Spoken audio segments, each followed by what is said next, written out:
Welcome to the Landscaping Podcast. My name is Joel Barnett and I am your host.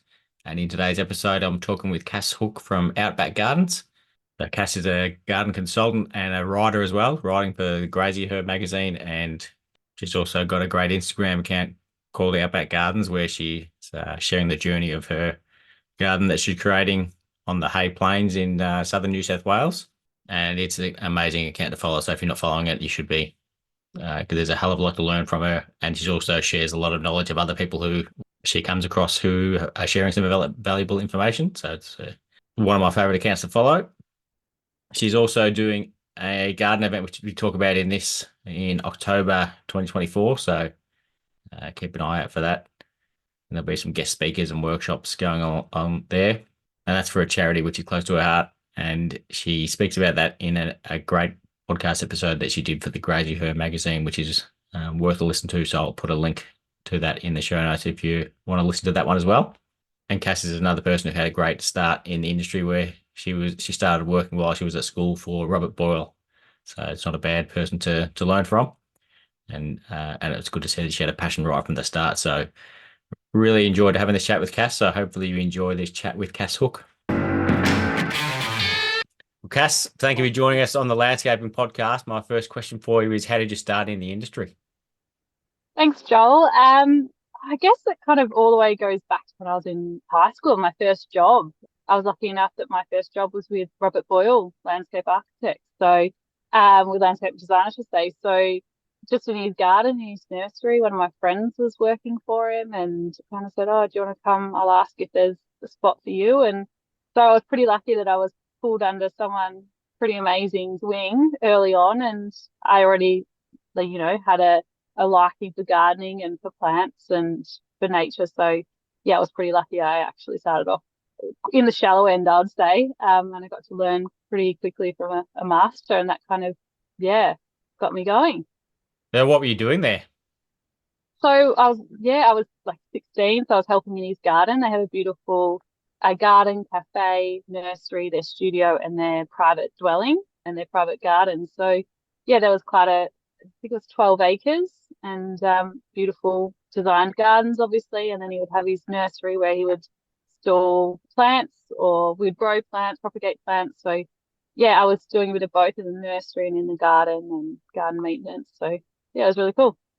And then, so when you finished school, you knew that was kind of the path you wanted to head, something similar Yeah, to that? well, in school, I kind of I took a liking to biology. I don't know, that classic thing. You've got one teacher that kind of encourages you and said, "Oh, you're good at this," and obviously saw that I was liked gardening and plants and animals, and so she kind of encouraged me. And it always just takes that one teacher, I think, in high school.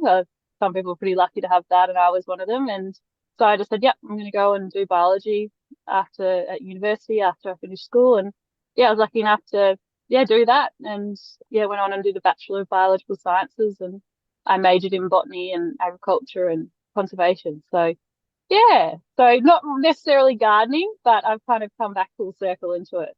Yeah, I think it was might have been Michael McCoy who studied botany and then realized that there's no work in when you've studied botany, like in that kind of field. Yeah, a little bit. You either kind of get into the research side of things, become an academic, or I was actually interested in becoming a plant breeder, so in biotech or something like that, in agriculture, and I, yeah, so that's kind of where I went with it, with botany, and but otherwise, yeah, conservation or yeah, things like that.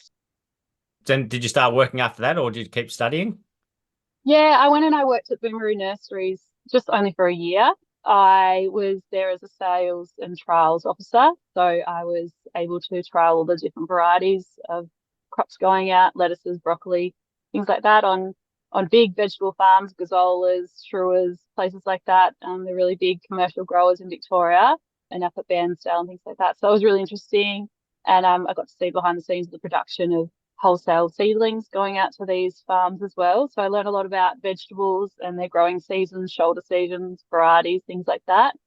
So yeah, that was really cool. I used to love going to the Brussels sprout farms out of the Yarra Valley and things like that because I grew up in Melbourne. And yeah, I only stayed in that career for a year because I kind of wanted to tick off getting my dip ed, and it was the last year that they were having it as 1 year before changing it to a master's, which would be 2 years. So yeah, I thought I'll go and do my dip ed, and I never wanted to be a teacher in the curriculum sense within a school, but I always thought it'd be really handy for educational programs, Stephanie Alexander style, or yeah, anything along those lines, or Zoos Victoria. But I ended up falling into teaching for quite a few years, for about 5 years, and moved to the country to be with my boyfriend at the time, now husband. So yeah, that took a little bit of a change of course of career for me, and yeah, so but that was good. It's always good to get those, I don't know, teaching stays with you, those the pedagogy of how people learn and things like that. It's yeah, I think it's now really important, and how I speak to my audience, because I probably don't even realize that I'm doing it, that I'm, using those skills of a teacher to yeah, teach people about gardening. Yeah, it's funny when you speak to someone who has been a teacher. It's like sometimes you can pick up that they like switch into teacher mode every now and then as well. Like, there's certain Yeah. like when Ross Ubergang was on a couple of weeks ago, I was noticing that I could tell things that he was kind of flicking into teacher mode and educating people. Yeah, I won't put any crosses on the board for you today, Joel. Oh, I'll keep you in the good books. bring back bad But memories having teachers. saying always being told to be quiet, stop talking. Yeah, I can't say I was the most studious of person at times, diligent, but I love school and I love learning. I think it's so important for growth, personal growth, and opportunities and things like that. But yeah, and then after teaching, I was science teaching. I was a science teacher. So after that, yeah, I went and I started working for a local government organisation, Local Land Services, and I worked in conservation, funnily enough. So once again, I kind of came back to my what I was studying and what I studied, and yeah, I worked on a large threatened species project with local landholders, and that was really successful, and yeah, a great program for 7 years. So yeah, then being a mum in between all of it. What sort of species were they that were? A little plains wanderer, which is a little tiny ground dwelling bird that's critically endangered. So yeah, we managed to sign up about 15,000 hectares into conservation agreements. So it was a really successful program. Oh, cool. And do you see them Yeah. around now? Are they around your area? Yes. Yeah, they are. Yeah, it's really cool. And they've done a few releases of captive bred birds from Taronga Zoo and Melbourne Zoo, or Victoria Zoo. So yeah, it was really good. Nice. And yeah, you said in between becoming a mum in that. So was that did you sort of start working part time instead while you were still doing that? Yeah, that's where working at Local Land Services, working 2 days a week was, really helpful. And yeah, being able to become a mum in that time and a bit more flexible, and then yeah, teaching. Yeah. So yeah, that's when Jack's now 6, and I've got a little daughter, Sybil, who's 2 as well. Beautiful. I listened to your episode on the Graziher podcast, and you're a Yeah. contributor for their magazine as well. And that was an Yeah. insane episode, like to listen to. That was just full on. Like Yeah. I had no It was, idea, like because you've got. We'll talk about your the event that you've got coming up later in the year, and the proceeds of that go to the Country Hope charity. And I saw that you mentioned that you had an involvement with that, but yeah, I had no idea about the about Jack's challenges early, such early in his life, and how hard that would be. yeah, it was definitely a challenging time. I guess that's how you can encapsulate it. But yeah, it's almost like a different part of my life, to be honest, like where we are now with Jack being 6, and he was such a baby at the time when he was diagnosed with cancer. And yeah, it's yeah, we've come a far way. And when I did that recording, like Sybil was only a tiny baby, and we Yeah, were in the middle of her being examined, and we had a scare with her not long after that podcast was released, and that was pretty scary. And luckily she's all healthy and good, and yeah, both kids still get checked quite regularly at the Royal Children's in Melbourne. But yeah, it was a very challenging time, that's for sure, and we're very close to losing him a couple of times. So very grateful for where we are now.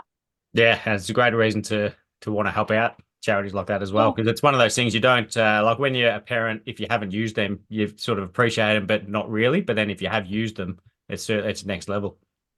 Yeah, definitely. I think there is a bit of naivety that you lose going through something like this, but there's positive and negatives to that. And yeah, we're in this bubble of childhood cancer kind of parents, and you do stay in it for a very long time, because it is life altering. But yeah, as I said, we're very lucky for where we are and how healthy Jack is now and thriving, and that Sybil's okay too. So Yeah. And when was it you started Outback Gardens, which is your Instagram handle and business that you are now? It actually did correlate with Jack's diagnosis. So I've always been a gardener. I've always enjoyed gardening. My grandparents were very avid gardeners, being Polish and immigrants to Australia, and it was a necessity. So yeah, it's something I've always enjoyed. And I guess I didn't really realize at the age of, 20, 24, 25, that other people didn't have the knowledge that I did that was kind of instilled in me, and also the experiences of working in nurseries during university and with Robert Boyle and things like that. And I guess when I moved to the country, I noticed that my peers didn't have that same experience, and that, okay, maybe it was quite a handy skill to have, and I should kind of, yeah, explore that. And I spoke to a few girlfriends that were moving to properties that had rundown gardens or didn't have gardens, and they wanted it, and I'd kind of give them tips, and they all started to understand how much of a gardener I was. And yeah, I said to them one day, what do you think if I, started an Instagram page to kind of help people, or I did a bit of consulting on the side to try and help people with their gardens? And they were all, of course, very encouraging, and it was really lovely. And I wasn't really working at the time. I was caring for Jack. He had a lot of care because he ended up having his eye enucleated, which means removed, and he has a prosthetic eye. And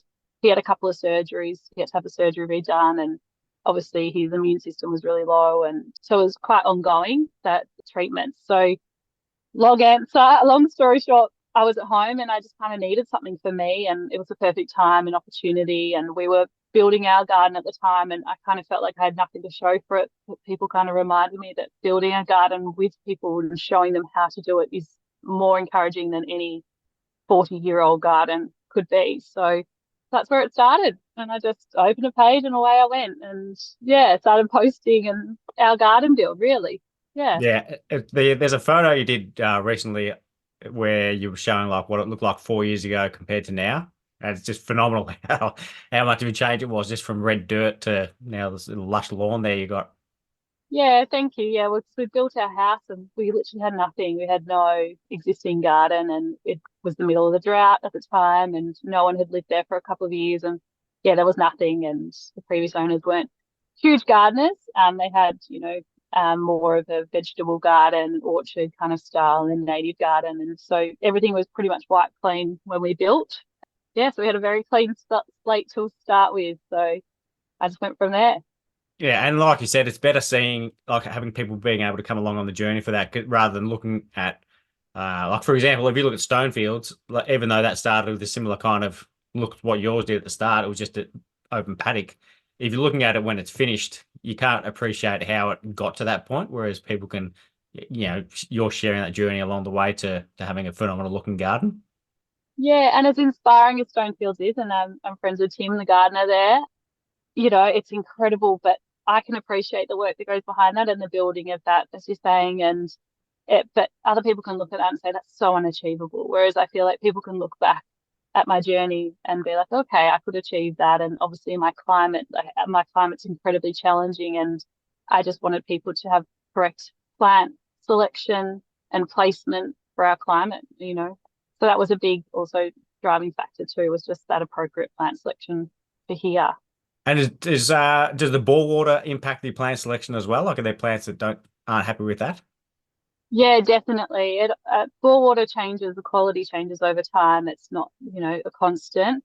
So it's I definitely do select plants sometimes from coastal environments that can handle it more. And it's more my mechanism of watering. So, I go for drip line irrigation over sprays. Anything that's, going to leave any residue on a foliage, I try to avoid, because yeah, we have seen trees where our pop-up lawn irrigation has burnt all the leaves, just like also mechanically being hit constantly, but also that bore water. So yeah, it's plant selection, but also how you water. I try to tell people a lot. Those are a lot saltier, is it the bore water?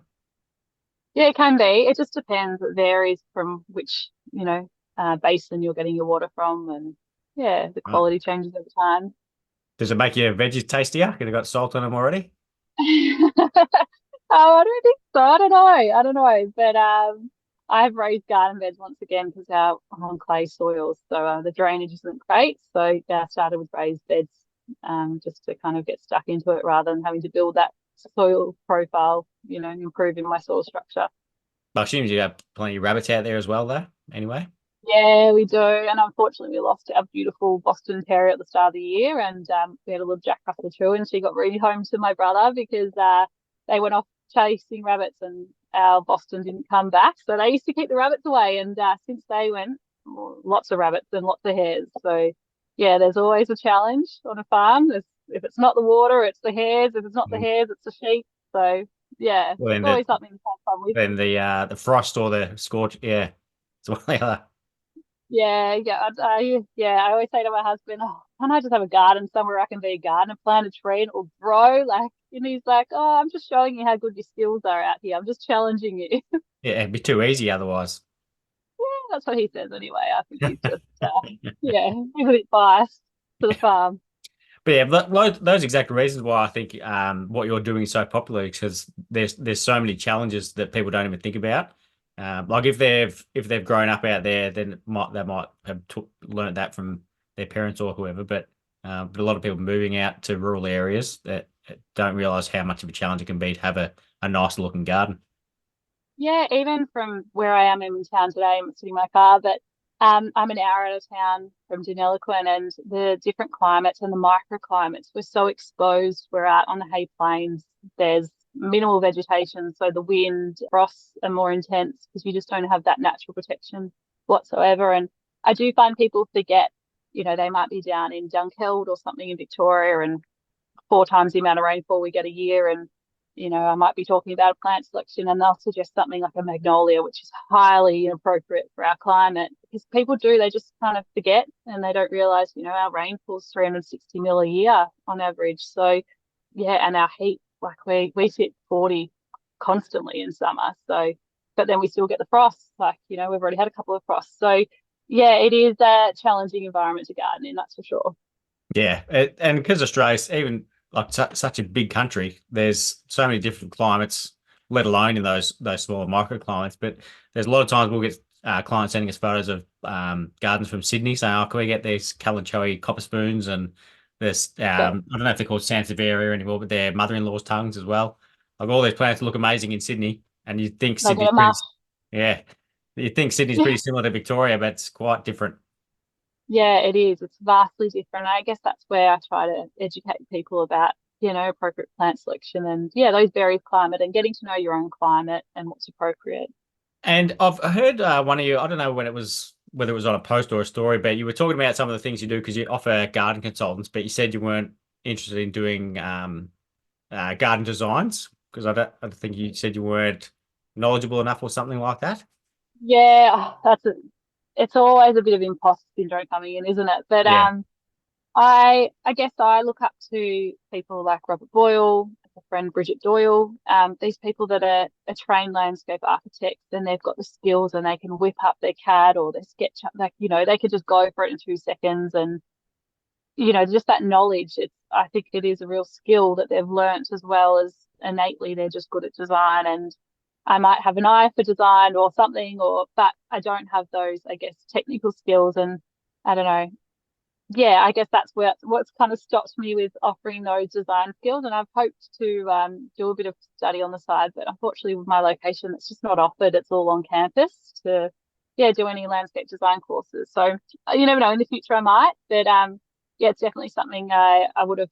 I look back and in hindsight, landscape architecture would have been a pretty good career for me personally. But yeah, I don't know. I'm happy with where I am at, and I feel like I'm still able to help people out with just doing little consults either virtually over Zoom or in person locally, and just helping them out with their garden and appropriate plant selection. So yeah, Yeah, 'cause I was just talking to Luke Smith from the Australian Lawn and Garden podcast. But I mean, we were talking about your event, and I said how you weren't too keen on doing design, and there are people who have got it, like you said, they've got the real technical knowledge about it, but there's also people who've got a natural ability for it.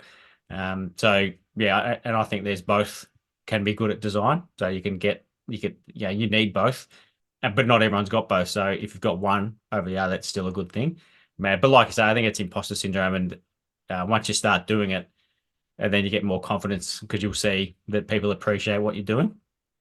Yeah, I think so. I think it is. It's just that getting that confidence and, and some of that technical skill, just being self-taught on CAD or something like that. And, it's so much quicker on CAD than, I don't know, pencil and paper, I guess. I still like that. I'd probably still do that as well. But yeah, I think, and just those principles, design principles that you can't overlook of scale and void versus mass and all these things that I'm slowly learning and I'm self-teaching myself through podcasts and books and YouTube. But yeah, I think there are those design principles you do really need to understand because it is on you if you design someone's garden and it's not correct and you're the designer at the end of the day and you've got to, it's on you. So I think it is important to have those design principles, yeah, good knowledge of them. Yeah. Yeah, I learnt the hard way about the scale. So the first two gardens I did at the garden show, they were in the boutique garden, so they were 5 by 5 meters. And I had a feature in both of them, and the scale was horrific because it was such a small space, and I had these massive features in there that were just way too big for it. So, and I didn't realize that until I actually seen it. Because there's one thing looking down on it, a 2D view of it, but when you see it in person, it's completely different. So, Yeah. yeah, that's one way to learn is by making the mistake, or you can actually just study and then learn it. Yeah, well, it's the same with my garden. I've made some garden beds way too small, and even our fence line. But at the time we couldn't make it bigger. So yeah, even in my own garden, I'm constantly changing and growing. Making the beds bigger. So yeah, but yeah, I'll get there. I'll learn and have that confidence, and hopefully it's a service I can provide to people out here because it's definitely something that people want, especially at the moment with the last couple of good years of rainfall. People are definitely getting more into gardening out here. Yeah, and it's a great area as well. Like it's like a niche of sort of rural gardens. As I know Glenys Buck is good at that type of thing as well. Like she does some good Yeah. designs and also maintenance around that area. Around I think it's Young she's from. So Yeah, yeah, she's there's some nice. great people who are doing that kind of work, and it's Mm. really needed, I think. Yeah, yeah. As I mentioned, Bridget Doyle, she's very busy. She's booked out for ages. She's doing people's gardens all over the place, and Yeah, yeah, I've tried she's to get her on the podcast as well, actually. yeah, yeah. I tried to get her at the event, and she was a bit shy to go on it, but yeah, she's fabulous, and she does some great designs out my way. And talk about the event. So how long so you've got an event coming up on the 26th of October. So there's all sorts of guest speakers and garden workshops and all sorts of goodness going on a full day event and a tour of your garden. So when did the idea of that come up? Oh, it's been brewing for a while, Joel. I don't even know. I do get asked, obviously, being on social media and having a decent following now. I do get asked, "Oh, will you do an open garden?" And knowing the work that goes in and speaking to a lot of people who have open gardens, I've always been a bit hesitant for, I guess, the wear and tear on the garden, but also that feeling of my garden being quite immature, only 4 years old. And I was saying this yesterday at Husqvarna visit, and I was explaining to Tony that in my head, I have this picture in my head, this visualization of what my garden will be in 5, 10 years' time. And I feel like I don't want to show it until it's at that stage, or I'm constantly having to explain, oh, but that's going to go there, and this is what's going to be. Like I'm very visual, and it's all in my head. And so it's a bit of that too. So I kind of have said to people, oh no, maybe in 5 years, or I'd only do it for a charity event or something like that. And yeah, it's kind of been brewing. And I've always said, I'd rather take the focus off my garden and create an event for locals. And well, it's not just local now, but for people to, get into their garden, encourage them even further into gardening and educating them. So, we're pretty rural, we're pretty isolated. So, yeah, I thought, I've built this amazing network. Why not just do it? And yeah, I've been amazed with the response of people who have come on board. And yeah, it's going to be a fabulous day. And I don't know what I've built for myself, a bit of a monster, but it'll be amazing. And yeah, I'm really looking forward to it. Yep. And was that something you think, oh, you didn't know how it was going to go, and then as soon as you released it, you realized, oh, it's a lot better than I thought it was going to be. Yeah, definitely. I guess it was more when I did the call out. I had a wish list on my phone for quite a while, in my notes of, guest speakers that I knew that I thought would, be involved, would be happy to be involved, like Keith and Colleen and Chloe. And so, yeah, when I sent them messages, I just thought, oh, would you be interested in doing this? I didn't have a date or anything, and they were like, yep, definitely be there. So, I thought, okay, well, let's just run with it and see how far I can go. And yeah, before I know it, in a week, full steam ahead and all organized pretty much. So yeah, it's gone from my notes to being live. That's awesome. Now, I did notice when you did the Instagram post that Ashley Jane's name was listed first on the guest speakers. So did he request that as one of his conditions of coming? No, just it was just a random occurrence.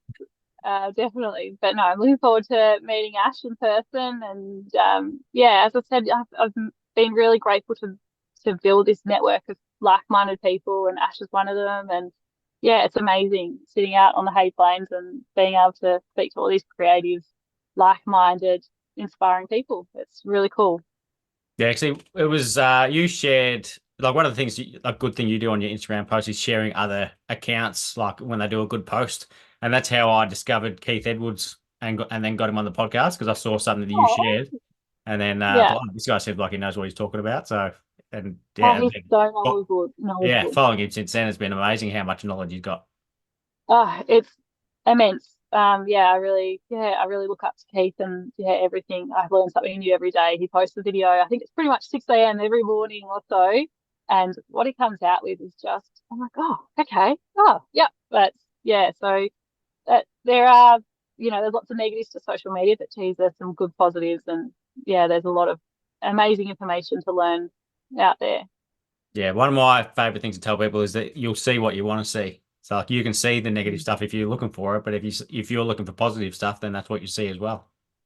Yeah, yep. On my personal account, I've gone through and deleted, accounts I follow, just unfollow. Like if they don't bring you joy, unfollow it. If they don't interest you, just unfollow it. You're not obliged. So yeah, it's meant to be a good place to go to, inspiring, creative place. So unfollow that Yeah. nasty auntie you don't like. They're not going to know. Mute them for a while. But yeah, yeah, social media is a tricky one, but yeah, there can be positives if you look for it. Yeah. Definitely. Have you had a lot of people messaging you saying how much your page is helping them with their garden?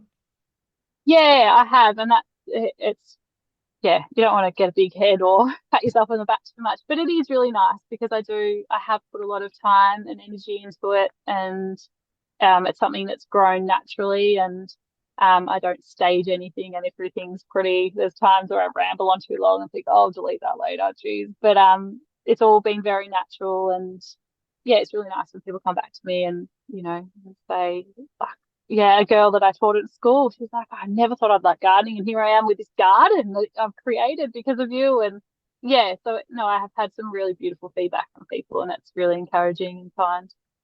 Yeah, it's awesome because that's not why you do it to get that feedback, but then it's just a nice sort of thank you for doing it. Yeah, well, it's encouraging you to continue on and yeah, go that little bit further, and yeah, it's good.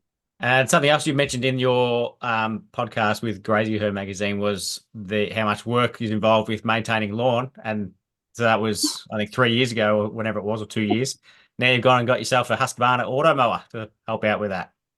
That was a Yeah, smart definitely. move. Yeah. Yeah, we've had one. We bought one about 18 months ago, my husband and I, and we loved it. It was really great, and I couldn't rave about it enough. And, leading a busy life, being on a farm, young kids, jobs, lawn, we have a lot of lawn. That seems to be part of a rural garden is quite a lot of lawn for that scale, and massive void again, and people just love lawn.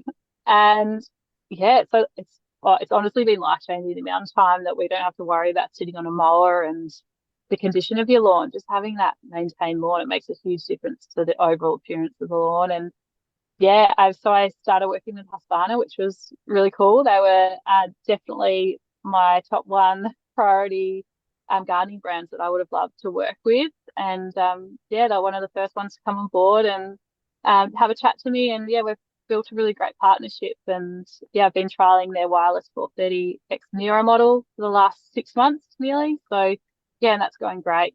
Yeah, I've actually got 3 auto mowers at the minute, so I'm a bit spoiled.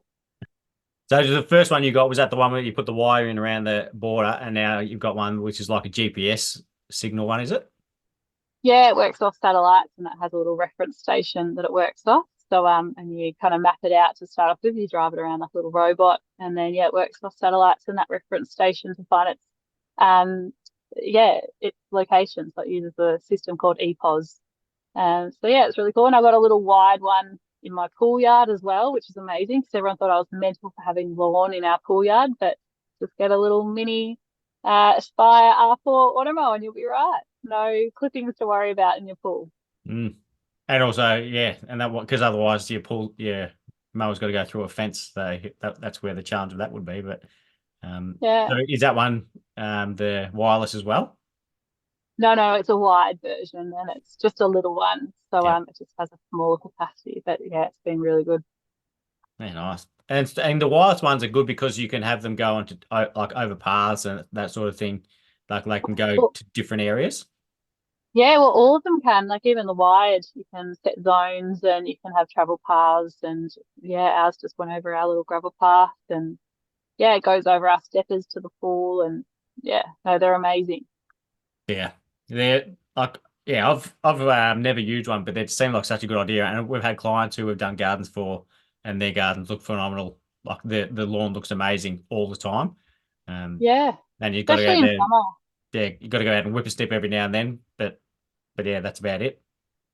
Yeah, yeah. Even my local council, apparently they're getting them for their sporting fields and their pool. We've got an amazing pool facility in Hay that's run by the local council, and yeah, they're getting a auto mower. They've had an auto mower on trial there for a month, and they're loving it. So yeah, it's beyond the house yard. It's yeah, these huge golf courses are using them, the professional models. So yeah, it's pretty game changing for lawn care, I think. Yeah, and the areas that they're doing a lot of like in that commercial space, most people aren't interested in mowing that anyway. So it's not like people are losing jobs over a robot yet. Hope not, but yeah, but you still need that person to be educated in that mower and as you said, whippersnippering, edging, whatever it is. And yeah, it just lets them maybe go and do the garden beds that probably need a bit more maintenance. I feel sorry for a lot of our garden beds out here in Australia. We don't get the same attention as in Europe for parklands, but yeah, maybe they can put more energy into the planting rather than the lawn. And you can see I'm a bit biased. Well, plants are the best part of gardens. Yeah, yeah, I think so. I think I heard her saying the other day that lawns should be more like carpets than area rugs. So, I mean, no, other way around. Lawns should be more like area rugs than carpets in your garden. And yeah, I think yeah, it's pretty good. Yep. Mine is a bit like that. I've just got a rectangle out the back, which is within the garden. So I'll call that a rug. It's a big rug, but Yeah, but I'll but yeah, slowly get there. yeah. Yeah, I have to laugh whenever Nick off he's got the lawn Instagram page as Lawn's well. in good nick. Yeah, Lawns a good Nick. That's it. And oh God, he cops it about his plantings, and I have to Yeah. laugh every so often at it. I'm like, stick a tree in there, mate. Yeah, yeah. I'll do the same. I'll just reply like repeat what other people have complained about. Because yeah, it's Yeah, insane how passionate people get about plants and birds and bees. Like yeah. because there's a lot Oh, of it's his accounts on one. Instagram. So if you want to find one that's showing those, you can find it. But yeah, If you want a hard pawn lawn, go to Nick. Yeah, yeah, yeah. or It's Luke. it's if you want to feel insecure about your own lawn, you can go to Nick's page as well. Yeah. Yeah, yeah. Which mine is shocking. Yeah, definitely not a lawn queen over here. Now, I assume there's not many real mowers out in the hay plains, as in REEL, like the cylinder mowers. But Oh no, God no, no. Maybe at the golf club, but yeah, no. See, that's how like I have no idea about lawns. People ask me about lawns, I'm like, you're at the wrong place. Go elsewhere. and talking about the Graziher magazine, so you're doing a Q&A for that. Uh, is that you're still doing that? Yeah, yeah. I've been doing that column now for over a year. So Victoria, the editor, approached me and I just done a little feature for them and she'd seen my Q&As that I regularly do on my page. I haven't done so regularly now. But and yeah, approached me and asked whether I would do a little Q&A column in the magazine. It's a bi-monthly magazine. And so yeah, I've been doing that and yeah, it's good. At first I was a bit, once again, a bit daunted about doing it, but now I'm kind of in the swing of it and I really enjoy it. And yeah, it's been a great opportunity, and it's great to respond to those readers and their queries, and it's all over Australia, which is really cool. Yeah. And do you sort of then sort of does that make you think any differently about what you're doing with your garden? Any of the questions that come through? Yeah, I guess so. Like, and it's just a bit of variety, bit of a scratch my brain every so often, and also keeping, my technical skills there as well of plant health or whatever it might be, because I guess you do lose a bit of knowledge if you're not in that kind of world. And you're just focusing on your environment. You might, be like, oh, what was that plant again? That used to be really good. Okay, look that up again. Okay, yeah, that's right. That was fabulous. I remember using that when I was in Melbourne, or I saw that in that garden. And yeah, so it's just really good to keep my mind ticking, and that professional growth as well as being able to help people out. It's really cool. Have you got any other sponsors who you're working with, or others that you're trying to get sponsorship with? Yeah, so I worked with Diesel at the start of the year as Oh, yeah. well. That was really cool. I've tried to work with brands that naturally align with my values and my gardening values. I'm pretty low chemical use, if none at all at times. I'm trying as much as possible to stay away with anything that ends in side, pesticide, fungicide, anything like that. So yeah, I've tried to stick with companies that do align with me naturally. And so yeah, Sea Soul, Husqvarna, and I'm just about to start working with a company called Worm Tech, and they're a local waste facility that makes compost, so commercial compost for farms and also for people to buy for their gardens. So yeah, that's really cool. So I'm learning a lot about soil science, yet again, the things you forget from uni, and starting to pick up those skills again. And just that I don't have the best memory in the world. Plants seem to stick, and cars for some reason, but anything else kind of over the head. So I can't say my soil science lecturer was the most animated person. So it was not the most exciting of classes, but you look back and you're like, I really wish I remembered that knowledge. So it's good to go back and refresh your memory about, that that information. So I'm excited to work with them and get back stuck into the soil science because soil is everything. Yeah, it's fascinating how much of a difference a teacher can make because, like, soil science is obviously a bit of a dry subject to be learning about at school. Uh, Yeah. but but if you've got the right teacher, they can make it interesting and fascinating. Yeah, yeah, yeah. Like, we did a field trip out all around Victoria, and all I can really remember is one of my friends picking chestnuts off a chestnut tree. The whole day. It was a long time ago. Obviously, I'm nearly 35, and that was when I was, 19. But yeah, it's funny the things that stick with you. So yeah, I do wish I remembered a bit more of that unit. That's for sure. Yeah, I remember one of my greatest memories of when I was studying horticulture was one of the like because there was people who wanted to be in the class and people who were just doing it because Centrelink told them they had to go and study something. So Yeah, some of them were the funnest people to hang around because they yeah. were just being loose units. And one of them he did what he called a slow release practical joke. So he put Mm, there was some growing trials that one of the classes were doing in some raised mm. garden beds. So he went and planted a pumpkin seed in there.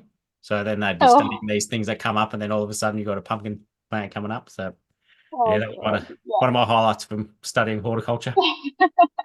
You've got to have those people in life, the lightheartedness, like, as long as they're not being too destructive and, steering other way from other people's learning. But yeah, I've always loved a good laugh and a Yeah, joke. And yeah, I think you got to keep learning light. Otherwise, it just becomes a bit dry and you don't remember it. It needs to be yeah. memorable. And I saw with a lot of the plants that you use at your place, there's a lot of perennials out there. Is that is that your sort of taste, or is that sort of just what you're going to work? So you just go with that.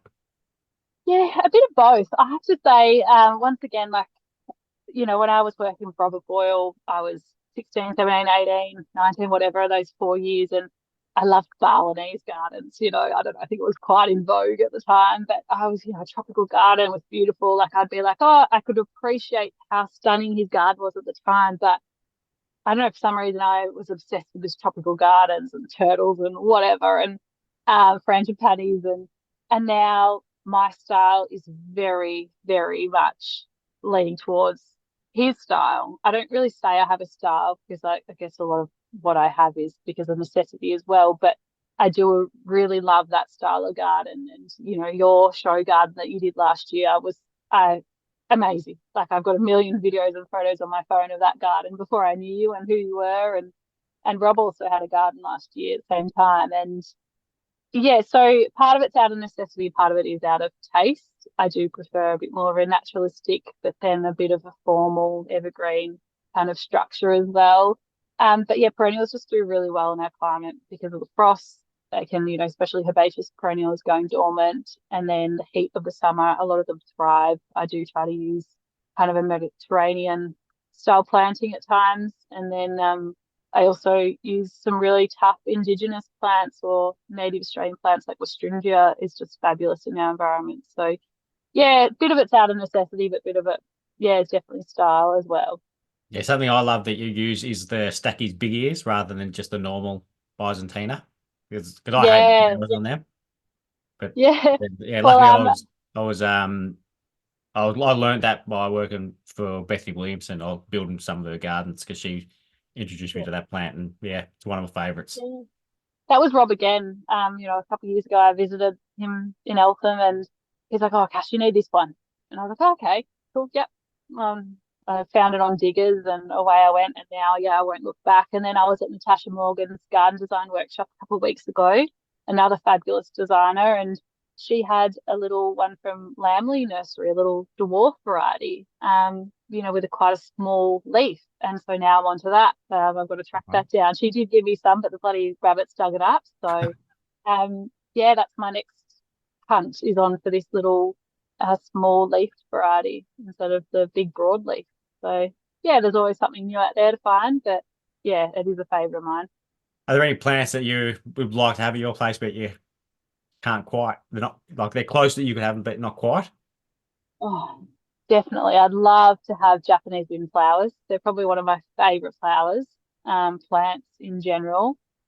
Yeah, there's so many cherry trees, persimmons. I've got some persimmons sitting here that I need to plant, but yeah, I do crave those cool climate plants at times, and the Sydney plantings of gardenias and hydrangeas, like that lushness. I guess living in quite a semi-arid climate, sometimes arid climate, especially in peak summer, you do really crave that lush green because a lot of my plants naturally are silver foliage because of where they originate from and their how they've adapted to their environment.